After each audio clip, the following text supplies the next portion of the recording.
जड़ी बूटी मसाला भरपूर वास्को डी गामा को दिया और वास्को डी गामा अपना बेड़ा में लाद करके वापस से पुर्तगाल गया।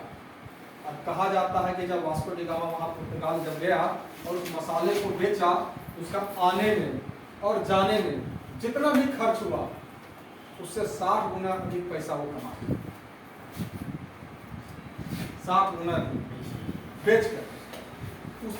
उस मसाले की इतनी डिमांड है यूरोपियन कंट्री की, उसको बेचने के बाद और उसके बाद डिमांड आ गई। अब कहीं ना कहीं लालच तो सबके अंदर समाएगा।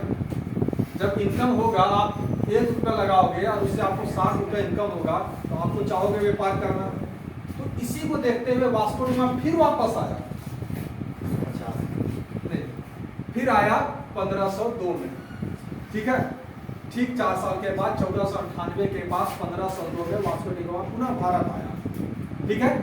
भारत आया और फिर से व्यापार करने, लेकिन इस बार वो वापस नहीं जा सकता, वो यहीं पर, ठीक है। लेकिन 1503 में उसकी एक पहली फैक्ट्री स्थापित हुई। कहाँ पर?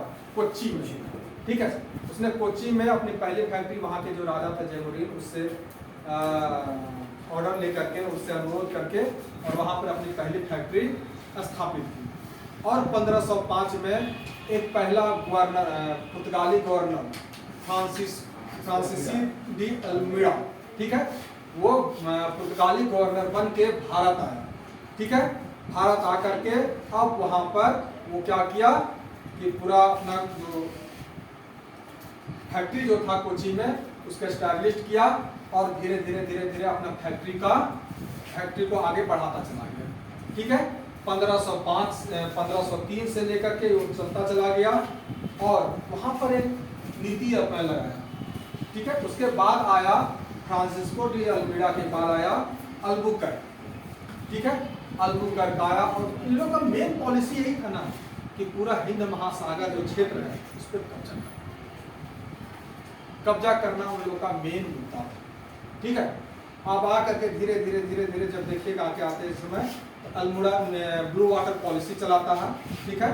ब्लू वाटर पॉलिसी चला करके पूरा ये हिंद महासागर में अल्बुकर्क पूरा हिंद महासागर में वो अपना परचम लहराता है, ठीक है।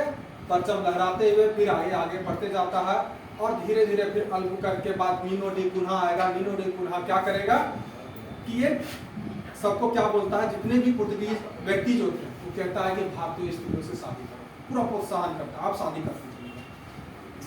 क्योंकि उसने एक चीज देख के रखा था कि यहाँ के भारतीय लोग यहाँ अपने दामाद को अपना बेटा और अपने अथी से ज्यादा मानते हैं, ठीक है। समझ लो कि भगवान जैसा उनको मानते हैं। उसने एक गलती की, क्या करी गलती कि यहाँ हिंदुओं से तो वो बोला कि विवाह करते जाओ, रिलेशन बनाओ, ठीक है, उनका दामाद बनते जाओ, लेकिन मुसलमानों को कहीं ना कहीं वो अनदेखा करता चला और इसी का खामियाजा फिर धीरे धीरे बाद में इसको चुकाना पड़ता है पुर्तगालियों को।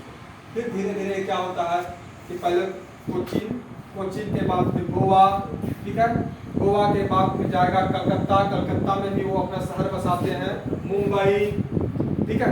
मुंबई में भी अपना वो पूरा मुंबई को अपने अंदर ले लेते हैं। जब मुंबई को अपने ले लेते हैं तो पुर्तगालियों और इधर ब्रिटेन में भी रिलेशन जुड़ने लगता है। कैसे? पुर्तगाल की एक राजकुमारी है कैथरीन, ठीक है। ब्रिटेन के एक राजकुमार जॉर्ज पंचम द्वितीय, ठीक है, से इनका विवाह हो जाता है और दहेज में क्या मिल जाता है? मुंबई में। यहाँ पर दहेज में 2 लाख, 5 लाख, 10 लाख, 20 लाख, पूरा मुंबई का मुंबई शहर ही दहेज में दे दिया गया, ठीक है। जैसे पूरा मुंबई शहर दहेज में दिया गया, ये राजकुमार बहुत चतुर, इसने क्या किया 10,000 पाउंड में मुंबई शहर को ईस्ट इंडिया कंपनी को बेच दिया। बेच नहीं दिया, वो इसी पर दे दिया, लीज पर दे दिया कि हमको इतना अब सालाना, ठीक है। अब एक इतना बड़ा मुंबई शहर जो समुद्र से लगा हुआ है और एक व्यापारिक केंद्र, इसका भी भरपूर फायदा ब्रिटिश कंपनी को हुआ और बाद में फिर देखेगा कैसे कैसे ये आगे प्रसार करते जाते हैं। दूसरा चीज, एक चीज और हुआ कि जब इनके पुर्तगीजों और अंग्रेजों के बीच में जब लड़ाई हुई तो क्या होता है, यहाँ पुर्तगाली भी हार जाते हैं और इसके बाद अंग्रेजों का और डोमिनेंस बढ़ते चला जाता है, ठीक है।